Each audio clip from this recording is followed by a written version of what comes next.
오늘은 좀 어두운 이야기로 좀 시작을 하려고 합니다. 대부분의 사람들은 자신의 생일을 좋은 날로 생각을 하지요. 반면에 가장 맞이하고 싶지 않은 날, 피할 수만 있다면 피하고 싶은 날은 죽는 날일 것입니다. 그러나 태어난 이상 누구도 죽음을 향해 오늘을 사는 것이 인생입니다. 하지만 그런 죽음을 외면하고서는 참다운 인생의 가치를 알기가 어려울 것입니다. 우리 주변에는 참 많은 죽음들을 경험하거나 목격하게 되어집니다. 지난 주말에도 수해로 인해서 많은 사람들이 죽었고요. 또 어떤 이유인지 모르지만은 선생님이 학교에서 죽는 일도 있었고요. 또 상관의 잘못된 판단에 의해서 죽은 군인도 있습니다. 또 범죄로 말미암아 희생되어지는 사람들도 있고요. 뜻하지 않은 사고들로 인하여져서 죽는 사람도 있습니다. 그 죽음이 어떤 형태이든지 간에 그 죽음 중에 안타깝지 않은 죽음은 사실 없습니다. 그래서 사람은 죽음을 극도로 싫어합니다. 사람이 이렇게 죽음을 싫어하는 이유는요, 이 죽음이라고 하는 것과 함께 지금까지 내가 이루어왔던 것, 내가 소망해왔던 것, 내가 사랑해왔던 것, 또 내가 소유했던 것, 그 모든 것들로부터 분리되어지고 소멸되어져 버리고 끝난다라고 하는 생각 때문일 것입니다. 그런데 오늘 전도자는 본문 1절에서 죽는 날이 출생하는 날보다 낫다라고 하고 있습니다. 전도자가 이런저런 죽음들을 다 보면서 전도자는 이 땅에 살아가는 것이 헛되고 헛되니 헛되다라고 했는데 그게 무슨 의미인지를 이런 죽음들을 보면 어느 정도도 짐작할 수 있을 것만 같습니다. 그러나 비록 우리가 죽음을 향해 가는 멈출 수 없는 그런 기차에 있다 해도 오늘 이 시간 우리가 태어난 날보다 더 중요한 시간이 우리에게 있다는 것이죠. 오늘이 없다면 우리에게 인생의 의미는 없을 것입니다. 하나님께서는 바로 오늘이라는 이 시간을 통하여 우리를 이 땅에 보내신 그리고 이 땅에서 살게 하신 그 이유를 오늘 깨달을 수 있기를 원합니다. 오늘 본문에서 전도자는요, 세상의 상식과 전통적인 개념들을 뒤집어버리고 있습니다. 죽는 것이 태어난 것보다 좋고, 슬픔이 웃음보다 좋고, 꾸지람이 노랫소리보다 좋다라고 합니다. 왜 그렇습니까? 본문에서 전도자는 죽은 후의 일들에 대하여 지금 말하고 있는 것인데, 그러나 죽은 후의 일이라고 해서 천국에서 일어난 일들에 대해 말하는 것이 아니라 오늘 우리가 이 땅에서 누구나 죽는다라고 하는 이 사실을 안다면 어떻게 살아야 하는지를 말하고 있는 것입니다. 예수님을 믿는 사람들은 누구나 천국에 갑니다. 그런데 우리가 죽은 후 장례식장에서 무슨 일이 일어날지는 사실 우리는 모릅니다. 우리는 죽는 순간 하나님 나라에 있습니다. 그런데 내가 죽은 후에 장례식장에서 어떤 일이 일어났을지 우리는 다른 이들의 죽음들을 통하여 추론해보면 두 가지 반응이 보통일 것 같습니다. 하나는 슬퍼하며 애석해하거나 또 하나는 잘 죽었다 하는 그런 두 가지 반응일 것입니다. 어떤 반응을 보일지는 사실 내가 살아있는 동안에 때 내가 어떻게 살았냐에 따라서 그 반응은 달라질 것입니다. 어떻게 살아야 죽는 날이 태어나는 날보다 좋을 수 있습니까? 그것은 어떻게 사느냐가 아니라, 어떻게 죽느냐가 아니라 어떻게 사느냐의 문제라는 것입니다. 사람은 누구나 다 죽습니다. 이 사실을 모르는 사람은 없습니다. 근데 문제는 어떻게 준비하느냐, 이 사실을 알면서 어떻게 살아야 하느냐 하는 것입니다. 전도자는 6장 12절에서 인생은 그림자 같은 존재라고 하고 있습니다. 그림자는 해가 떠 있는 동안에는 존재하지만 해가 지면 곧 사라지고 맙니다. 그래서 그림자는 실체가 아니지요. 우리 인생은 언제나 존재할 것 같아도 그림자처럼 사라진 것이니 그런 인생이 무엇이 낙인지 사실 우리는 알 수 없는 삶을 사는 것이지요. 어떻게 사는 것이 좋은 것인지 사실 사람들마다 각자의 다른 생각들을 가지고 있을 것입니다. 전도자는 사람이 어떻게 살아서 좋은 삶을 살 수 있었는지를 그 죽음이라고 하는 것을 기준으로 삼고 있습니다. 죽음을 인생의 결산으로 보는 것이고 또 성경은 이것을 하나님의 심판대 앞에 서는 날이라고 말하고 있습니다. 예수의 비유 가운데 달란트 비유와 열 문화 비유가 있습니다. 조금은 비슷한 비유이지요. 달란트 비유는 마태복음 25장에 있는데 그 주인이 각각의 재능에 따라서 하나에게는 5달란트, 하나에게는 2달란트, 하나에게는 1달란트를 주었지만 누가복음 19장에서의 열 문화 비유는요, 10명이라고 하는 종에게 각각 한 문화씩을 주고 돌아올 때까지 장사해라 라고 했습니다. 그래서 돌아와서 결산을 해보니 한 사람은 10문화를 남겼고요. 또 한 사람은 5문화를 남겼는데 한 종은 그저 그 한 문화를 수건에 싸두었다가 가지고 왔습니다.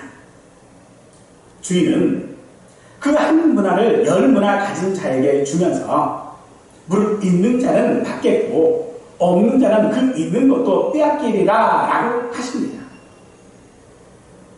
10명의 종은 같은 조건이었습니다. 그런데 누구는 장사를 잘했고 누구는 그렇지 못했습니다. 즉 하나님께서는 우리 인생에게 같은 시간들을 주셨습니다. 그런데 누구는 그 인생을 잘 살았고 누구는 그렇지 못했다라고 하는 것입니다. 이는 믿지 않는 사람들에게도 동일한 것일 것입니다. 열문화 비유가 우리에게 교훈하는 것은 바로 결산할 때 주인으로부터 좋은 평가를 받아야 한다라고 하는 것이죠.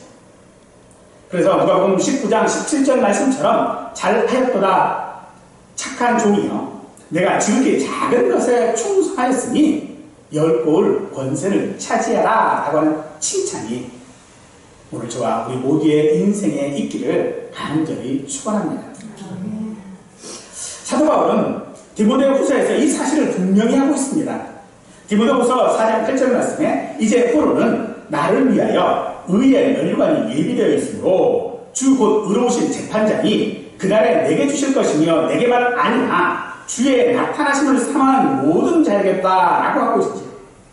이 의의 면류관을 꼭 받을 수 있기를 원합니다. 사람들은 보다 나은 내일 더 행복하기를 위해 늘 준비하고 있습니다. 하지만 궁극적인 의미에서 사람들이 준비하는 것은요, 진정한 내일이 없는 삶을 살고 있는 것이다 라고 할 수 있습니다. 왜냐하면 그들에게 죽음은 모든 것이 소멸되어지는 시간이기 때문에 그렇습니다. 그러나 사도 바울이 자기에게 의의 멸관이 예비되었다라고 하고 모든 성도에게도 예비되었다라고 말하는 것은 그러면서 죽는 것이 자기에게 유익이라고 빌립보에서 말하고 있는 것은 죽음이 소멸되어지는 것이 아니기 때문에 그렇습니다. 오히려 죽음을 통하여 이때보다 더 나은 것, 그 무엇이 우리에게 있음을 말하고 있는데 사도 바울은 그것을 의의 멸류관이라고 말하고 있는 것입니다. 성도에게 죽음은 소멸되어지는 것이 아니라 영원한 재판장이시고 우리의 주인이신 예수님께 칭찬받는 날인 줄로 믿으시기 바랍니다. 사랑하는 여러분, 세상에 태어난 아기를 슬퍼하는 경우는 없습니다. 요새 생일 노래를 부르면 축하합니다 라고 하는 대신에 왜 태어났니? 라고 하는 말을 친구들 사이에 쓴다고 그래요. 하지만 그 내용이 무엇이든지 간에 또 그 아이가 어떤 상황에서 어떤 형편에서 태어났다 할지라도 다 축하를 합니다. 그런데 우리의 죽음이 그 태어난 날보다 더 축하받는 날이 되라고 말하고 있는 것입니다. 그런 인생이야말로 진짜 복받은 인생인 것입니다. 예수님은 우리가 그런 인생 살기를 원하셔서 우리에게 오셨다고 말씀하십니다. 요한복음 10장 10절 말씀 가운데서 내가 온 것은 양으로 생명을 얻게 하고 더 풍성히 얻게 하려는 것이다 라고 하시는 이 말씀을 믿으실 수 있기를 간절히 축원합니다. 예수를 믿는 것이 더 행복한 삶을 살기 위해 그래서 오늘 우리가 해야 할 일인 줄 믿으십시오. 그러므로 우리가 마지막 죽음을 생각하는 것은 분명 우리의 삶에 있어서 오늘을 그냥 대충 살지 않도록 할 것이 분명한 것입니다. 오늘을 사는 것은 죽음과 분리할 수 없는 일인 것입니다. 사람들은 이 죽음을요 자꾸 자신의 삶 가운데서 분리하고 싶어 합니다. 하지만 전도자는 오늘 오히려 우리에게 그 죽음을 기억하라고 말합니다.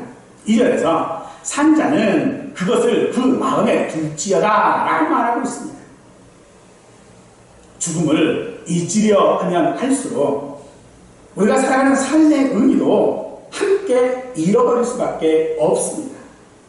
죽음은 누구도 직접 경험할 수 없습니다만 그렇다고 해서 누구도 피할 수 없음을 우리는 깨달아야 될 줄로 믿습니다. 우리에게 내일 무슨 일이 일어날지 아무도 모릅니다. 그러니 내일을 준비한다라고 하는 것이 어쩌면 무의미할 수도 있습니다. 그래서 사람들은 오늘을 어떻게 살아야 하냐라고 하는 그런 질문을 하면 그냥 즐겁게 사는 것이다. 그냥 살면 돼. 그 결과 현대에서 이 즐거움은 쾌락과 방탕을 넘어서 이제는 허무주의에 빠져버리고 말았습니다. 사람들이 사용하는 단어 가운데는요 한 글자 차이로 그 의미가 완전히 다른 것들이 있습니다. 그 중에 호스피스와 호스티스가 있습니다.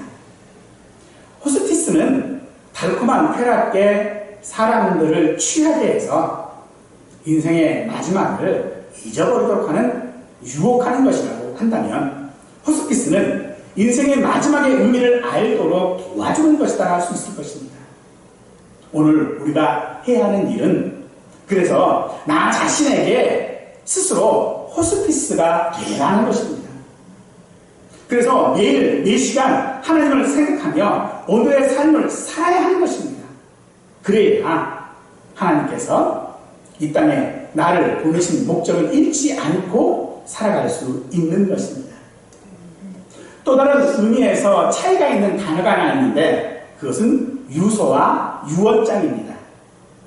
둘 다 죽음을 준비하면서 쓰는 것이지만 그 의미는 참 다르게 사용되어지지요. 대부분의 유서는요, 죽기 직전에 쓰는 것이지만 그 내용은 대부분 하지 못한 일들, 또 부탁해야 될 일들, 후회하는 일들, 뭐 그런 것 등등이 기록되어져 있죠. 또 드라마 같은 데서 보면 유언장이 나오는데 거기에 나오는 유언장들은 다 어떻게 하나같이 재산에 관계되는 것들만 있는지 모르겠어요. 하지만 오늘 우리는 유서가 아니라 유언장을 써야 될 줄로 믿습니다. 그러나 그 유언장에는 재산에 관한 것들이 아니라 오늘 내가 살아온 날,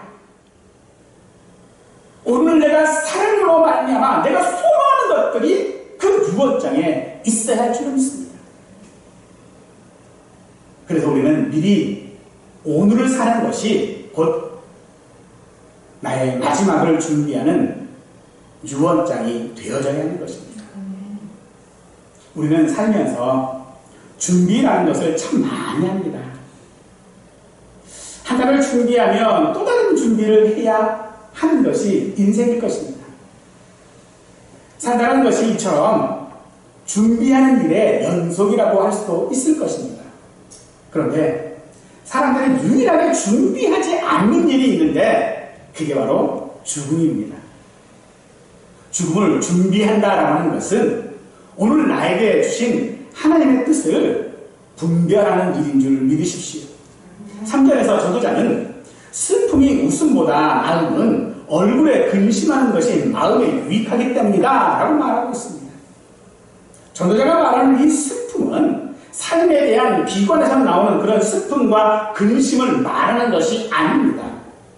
우리의 슬픔과 근심은 하나님의 뜻대로 하는 것이어야 하는 것입니다.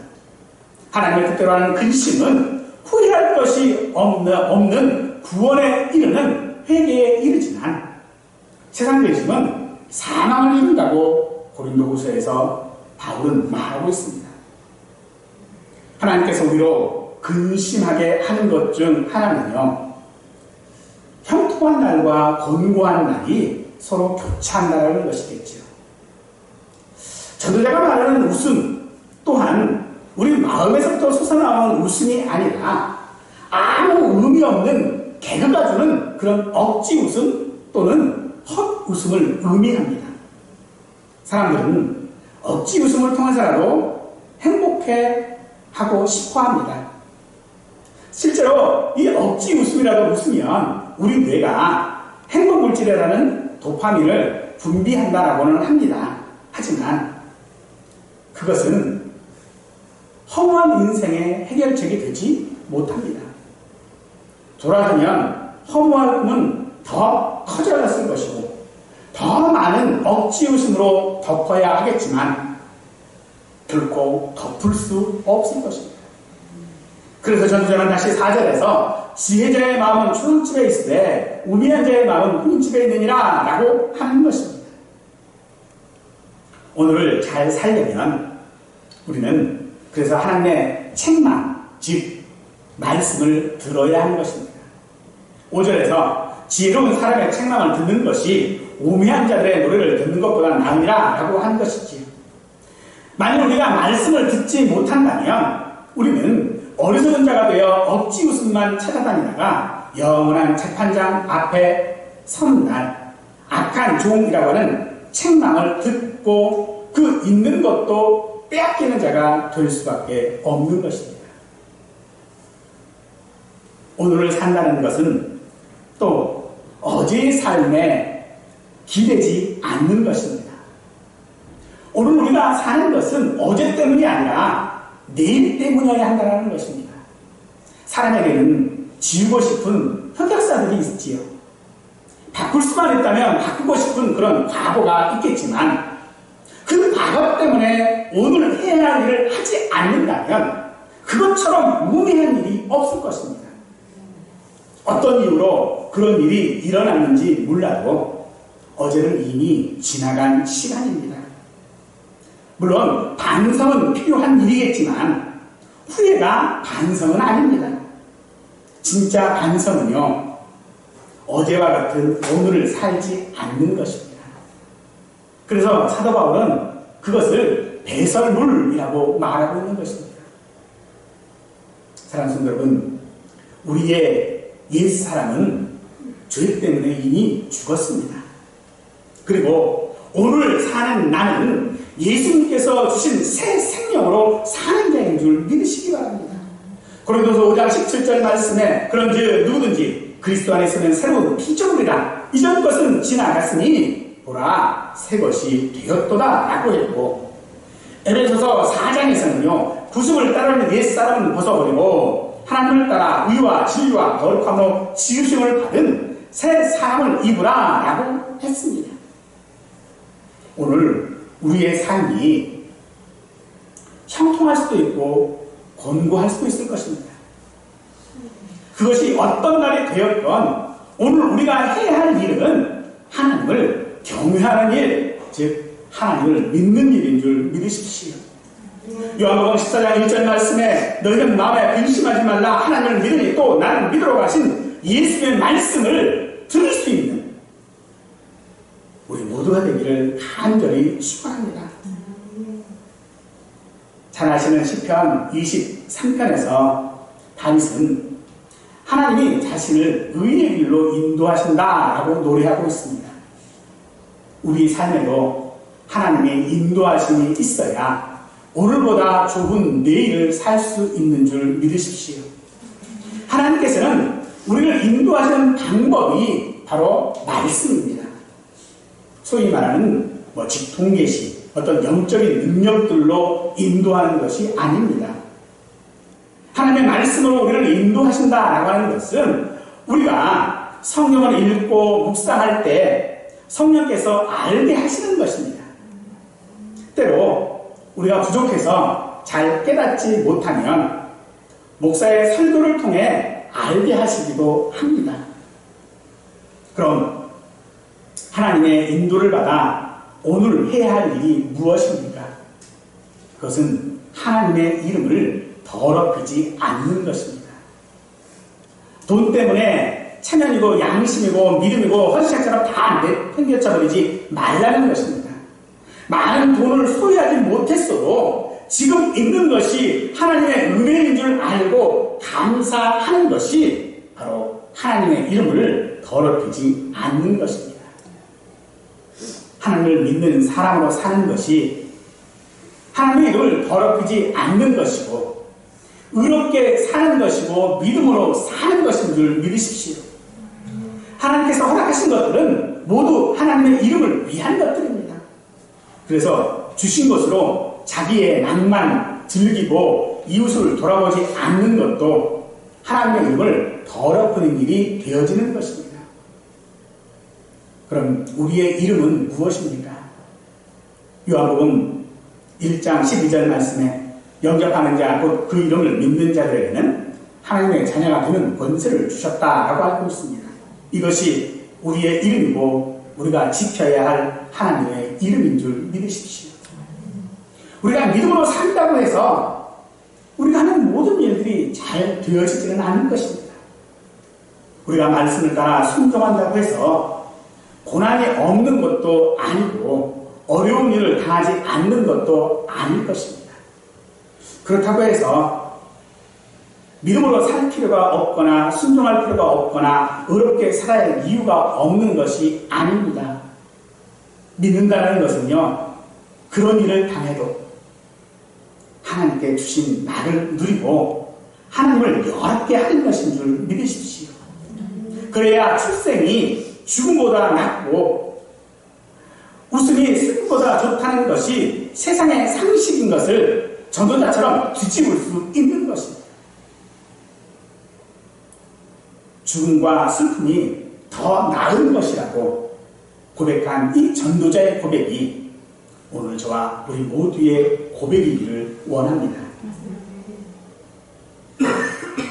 사람의 인생은 형통한 날도 있고 곤고한 날도 분명 있을 것입니다. 형통하기만 하는 사람도 없고요. 또 곤고하기만 한 사람도 없는 것입니다. 사람은 살면서 이 두 가지를 다 경험하며 살 것입니다. 그러나 형통하면 기뻐하고 즐거워하고 권고하면 되더라고라고 성경은 말합니다. 그리고 어떻게 하나님을 경외해야 할지 우리는 그 가운데서 생각해야 하는 것입니다.